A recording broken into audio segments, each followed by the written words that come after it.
കാറ്റത്തി കിളിക്കൂട് സീരിയലിലേക്ക് എല്ലാവർക്കും സ്വാഗതം. ഈ ചാനൽ ഇഷ്ടപ്പെട്ടാൽ ലൈക്ക് ചെയ്യുക, സബ്സ്ക്രൈബ് ചെയ്യുക. ഇന്നത്തെ എപ്പിസോഡിൽ നിധിയുടെ വീട്ടിൽ വന്നിരിക്കുക നിധിയുടെ അച്ഛൻ. എന്നാൽ സുഭാഷും എല്ലാവരും ക്ഷണിച്ചിട്ട് അവരൊക്കെ ഭയങ്കര സന്തോഷത്തിലായിരിക്കുക.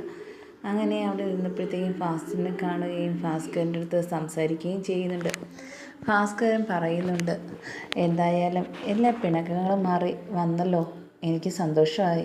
ഇനി എന്തായാലും നിങ്ങൾ ഈ പിണക്കമില്ലാതെ ഇതുപോലെ സന്തോഷത്തിൽ പോകണം. കല്യാണമൊക്കെ കഴിഞ്ഞില്ലേ, ഇനി എന്തിനാ ബാക്കിയുള്ളവരെ കുറിച്ച് ആലോചിക്കുകയും ചെയ്യുന്നത് എന്നൊക്കെ പറയുന്നുണ്ട്. അപ്പോഴത്തേക്കും നിധിയുടെ അച്ഛൻ ഭാസ്കരൻ്റെ അടുത്ത് പറയുന്നുണ്ട്, എന്തായാലും ആരുടെ മക്കളായിരുന്നാലും അവർ സന്തോഷമായിട്ട് കഴിയുക എന്നല്ലേ ആഗ്രഹിക്കുകയുള്ളൂ. അതുമാത്രമല്ല എല്ലാ സുഖ സൗകര്യങ്ങളും കൂടെ ജീവിച്ചതാണ് അവൾ. അതുപോലെ വീട്ടിലേക്ക് പോകണം എന്നുള്ളത് ഏത് മാതാപിതാക്കൾക്കും ഉള്ള ഒരു ആഗ്രഹമല്ലേ. അത് ഞാൻ ആഗ്രഹിച്ചെന്നേ ഉള്ളൂ.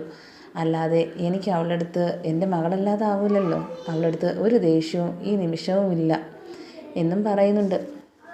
ഇത് കേട്ടിട്ട് എല്ലാം കേട്ടുകൊണ്ടിരിക്കുക ഭാസ്കരൻ.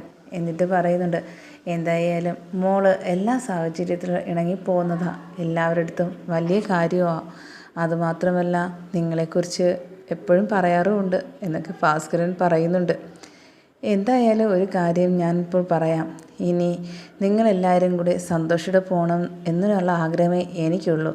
അത് അങ്ങനെയല്ലേ ആവുള്ളൂ, എൻ്റെ മോളല്ലാതെ ആവില്ലല്ലോ എന്നും പറയുന്നുണ്ട്. ഇതെല്ലാം കേട്ട് സന്തോഷത്തോടെ ഇരിക്കുക നിധിയുടെ അച്ഛൻ. അങ്ങനെ സുഭാഷ് വന്ന് വിളിക്കുക, എന്തായാലും ഭക്ഷണം കഴിക്കാം എന്ന് പറഞ്ഞ് അങ്ങനെ ഇലയിട്ട് ഭക്ഷണം വിളമ്പിയിരിക്കുക. എല്ലാവരും കൂടെ ഒരുമിച്ചിരിക്കുകയും ചെയ്യുന്നുണ്ട്. അങ്ങനെ ആ സമയത്താണ് സുധീഷ് വരുന്നത്. സുധീഷാണെങ്കിൽ ഇങ്ങനെ നോക്കി നിൽക്കുക, എന്താ ഒന്നും അറിയില്ല, ഇതാരാ വന്നിരിക്കുന്നത് എന്നൊക്കെ ആലോചിച്ച് സുഭാഷ് ഭയങ്കര ഒരു വിഷമത്തിൽ നിൽക്കുക. എന്താണെന്നറിയില്ല, എന്ത് ഉദ്ദേശത്തോടെയാണെന്നറിയില്ല നിധിയുടെ അച്ഛൻ വന്നിരിക്കുന്നത് എന്നൊക്കെ ചിന്തിക്കുന്നുണ്ട്. അങ്ങനെ സുഭാഷ് പറയുന്നുണ്ട്, എന്തായാലും കഴിക്കാനിരിക്കുക സുധീഷേ. അങ്ങനെ സുധീഷും കഴിക്കാനിരിക്കുന്നുണ്ട്. എന്നാലും ഇലയിട്ട് ആഹാരം കഴിക്കാതെ ഇങ്ങനെ നോക്കി നിൽക്കുക. അപ്പോഴത്തേക്ക് നിധിയുടെ അച്ഛൻ പറയുന്നുണ്ട്, എന്താ സുധീഷേ ആഹാരം കഴിക്കാത്തത്, ആഹാരം കഴിക്കുക എന്ന് പറഞ്ഞ് ഓർമ്മിപ്പിക്കുന്നു. ഇതെല്ലാം കൊണ്ട് സുധീഷ് വീണ്ടും ചിന്തിക്കുന്നുണ്ട്, എന്തോ ഒരു ഉദ്ദേശമില്ലാതെ ഇവിടെ വരില്ല, എന്തായാലും നിധിയെ കൊണ്ടുപോകാൻ വേണ്ടിയുള്ള അടവായിരിക്കും എന്ന് ചിന്തിക്കുകയും ചെയ്യുന്നുണ്ട്. എന്തായാലും ഓരോരോ കാര്യം പറഞ്ഞ് പണ്ട് പിണക്കവും അടിയുമൊക്കെ ഉണ്ടായിട്ടുള്ളതാണ്. എന്നാൽ ഇന്ന് സന്തോഷത്തോടെയുള്ള ഒരു ജീവിതമാണ് ഇന്ന് നയിച്ചുകൊണ്ടിരിക്കുന്നത്. അതിന് കാരണം നിങ്ങളെല്ലാവരുമാണ് എൻ്റെ മോള് ഇന്ന് സന്തോഷമായിട്ടിരിക്കുന്നത്. അതാലോചിക്കുമ്പോൾ എനിക്ക് വളരെയധികം സന്തോഷമുണ്ട് എന്ന് നിധിയുടെ അച്ഛൻ പറയുന്നുണ്ട്. അപ്പം നിധി ചിരിച്ചുകൊണ്ട് നിൽക്കുക. അങ്ങനെ സുഭാഷ് പറയുന്നുണ്ട്, ഈ വീട്ടിൽ ഒരു പെണ്ണുങ്ങളില്ലാതിരുന്നതാ, നിധി വന്നപ്പോഴാണ് ഈ വീട്ടിൽ ഒരു അനക്കം ഉണ്ടായത്. അതുമാത്രമല്ല ഞങ്ങളുടെ അനിയത്തിയും എല്ലാം കൂടെയാണ് നിധി. അതുകൊണ്ട് തന്നെയാണ് എല്ലാവർക്കും സന്തോഷമുള്ള ഒരു കാര്യം കൂടിയാണ്. ഇനി ആരും വിഷമിക്കേണ്ട കാര്യമില്ല. ഇനി ഞാൻ തീരുമാനിച്ചിട്ടുണ്ട് എന്തൊക്കെയാണ് വേണ്ടതെന്ന്.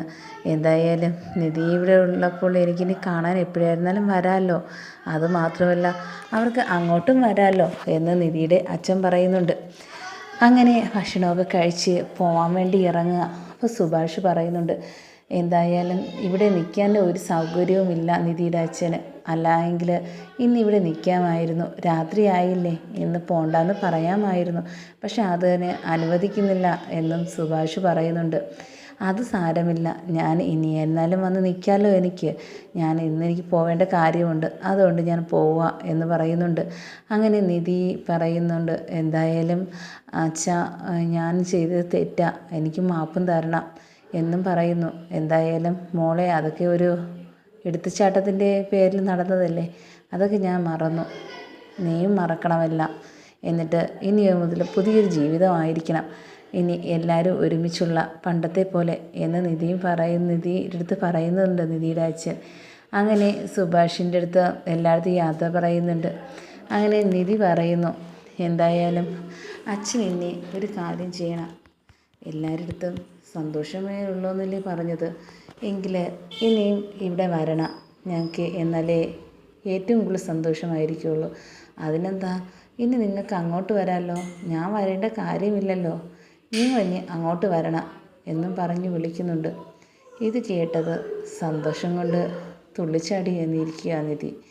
എന്തായാലും ഇങ്ങനെ ഒരു വിളി പ്രതീക്ഷിച്ചിരുന്നില്ല. എന്തോ ഉദ്ദേശത്തോടെ വരുമെന്ന് മാത്രമേ ഉണ്ടായിരുന്നുള്ളൂ. ഇതൊക്കെ കേട്ടപ്പോൾ തന്നെ നിധിക്ക് സന്തോഷമായി. എന്നിട്ടും പറയുന്നുണ്ട്, എന്തായാലും നീ എൻ്റെ മകളല്ലാതാവില്ല. ഇനിയും ഞാൻ വരും. എല്ലാ സുഖ സൗകര്യങ്ങളോടെ വളർന്ന നീയല്ലേ. അതുകൊണ്ട് അതെല്ലാം ഇനി നടക്കുകയും ചെയ്യും ഞാൻ ഉദ്ദേശിച്ചത് എന്നും പറഞ്ഞിട്ട് എല്ലായിടത്തും യാത്ര പറഞ്ഞ് ഇറങ്ങുകയും ചെയ്യുന്നുണ്ട് നിധിയുടെ അച്ഛൻ. ഓരോരോ കാര്യങ്ങൾ പറഞ്ഞ് ഇനിയെങ്കിലും അങ്ങോട്ടും ഇങ്ങോട്ട് പിണങ്ങാതെ ആര് എന്നും കൂടെ പറഞ്ഞിട്ടാണ് പോകുന്നത്.